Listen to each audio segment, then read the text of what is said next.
Well, behind me is our very big, very old lychee tree. This tree was actually planted in 1955.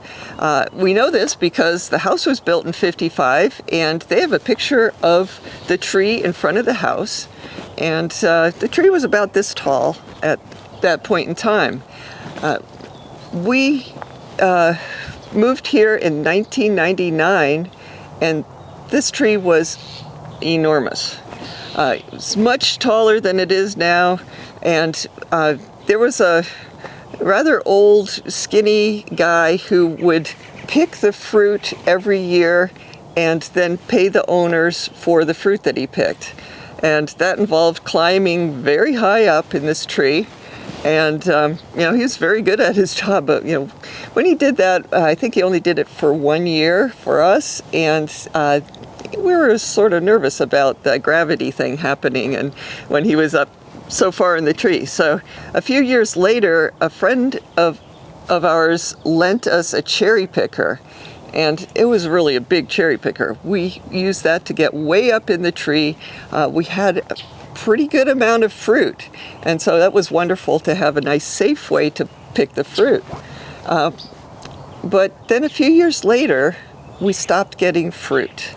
And basically, lychee is a subtropical fruit. It requires chill hours to actually flower and then, of course, produce the fruit after that. And because the temperatures have been warmer than they used to be just, 15, 20 years ago, this has not really fruited in years. And then we had the other problem, the lychee erinose mite, which was really affecting the leaves. This tree was treated for it. It came back. It seems like a battle we cannot win in South Florida. So I am not interested in trying to spray all of the affected leaves. It's the new leaves, when they emerge, you have to spray them with sulfur. And then, presumably I would have a nice looking tree, nice looking leaves, but probably no fruit because the temperatures are not getting cold enough. So here's step one of the plan. It's a beautiful tree, love lychee wood, love the way it grows, but it's really not a pretty tree with all of the erinose mite damage, and it certainly is not a fruit tree for us anymore because we haven't gotten fruit for years. So just recently we cut back all of the small branches that are up high. The lower ones are easy to cut, so those were left. My plan is to use this beautiful tree as a structure for vines and other plants that sort of take advantage of this situation to grow. So it looks sort of barren now, but I'm hoping that once it gets cleaned up and we get all these vines planted around it, that it will start looking pretty cool.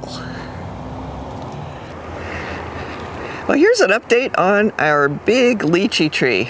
Of course, it's a lot smaller than it used to be, and there's not a lot of green leaves on it anymore. We've been trying to at this point, just try to starve it. Whenever something sprouts out, I try to take it off. There are some taller things that will require a ladder, little sprout outs up top.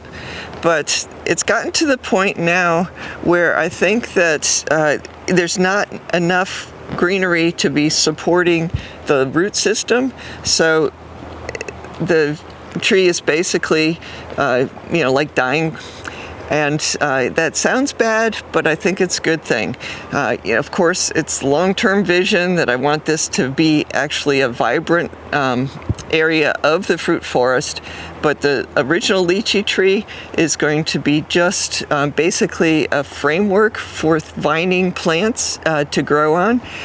It doesn't look like much right now, but I'm still thinking it's going to work out real well. Okay, here we are back at our big lychee tree, and this is sort of the end of a chapter for it. The tree itself is dead. There's like bark that is peeling off of the tree, and there are no green leaves.